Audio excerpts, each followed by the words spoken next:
દસાડાના વાલેવડા ગામે દેશી દારૂ મુદ્દે તણાવ, પોલીસ ગ્રામજનો વચ્ચે ઘર્ષણ જેવી સ્થિતિ.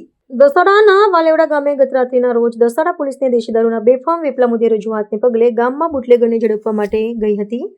જે બાદ ગ્રામજનોએ આક્ષેપ લગાવ્યો હતો કે પોલીસે બુટલેગરને ઝડપ્યો ન હતો, પરંતુ ગ્રામજનો પર રોષે ભરાયા હતા અને આ મુદ્દે મામલો વણસતા દસાડા પીઆઈએ રિવોલ્વર કાઢીને હવામાં ધરી લોકોને ધમકાવ્યાના આક્ષેપો પણ લગાવ્યા છે.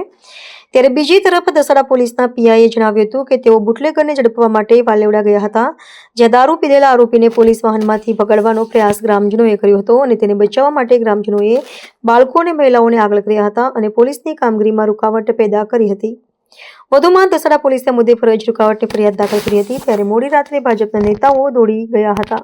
ગઈકાલે દસાડા પોલીસ સ્ટેશનના વાલેવડા ગામે 112 ને માહિતી મળે છે કે બે પીધેલા વ્યક્તિ છે, એટલે 112 ત્યાં જાય છે તો બે પીધેલા વ્યક્તિ મળી આવે છે. ત્યાં ગામના કોઈ છોકરાઓ કહે છે કે ભાઈ આ ત્યાંથી છે દારૂ લીધેલો છે, ત્યાં આગળ રેડ કરતા ત્યાં આગળ શું મળે એટલે પોલીસના ઉપર આક્ષેપો કરતા હોય છે અને આક્ષેપો કરી અને આ જે બે આરોપીઓ છે એમને છોડાવવા માટેની પેલું કરતા હોય એટલે ત્યાં મારા જે પોલીસ સ્ટાફને બીજા પણ માણસો તે સમયે પહોંચી જાય છે.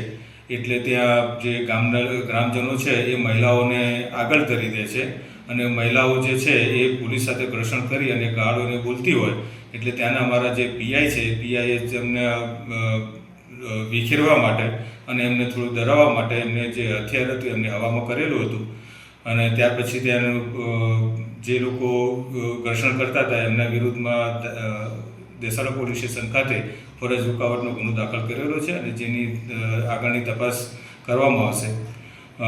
આજરોજ ગામના આગેવાનો, ગામના ગ્રામજનો દસાડા પોલીસ સ્ટેશન ખાતે આવી અને એમની રજૂઆત કરવા માટે આવેલા હતા. તેમની રજૂઆત સાંભળી એમને લેખિતમાં રજૂઆત કરવા જણાવી અને જે રજૂઆત છે એ આધારે જે એમની તપાસ કરી ન્યાયિક તપાસ કરવામાં આવશે અને જે હશે એ વિરુદ્ધ આગળની કાર્યવાહી કરવામાં આવશે એ રીતે એમને જાણવામાં આવે.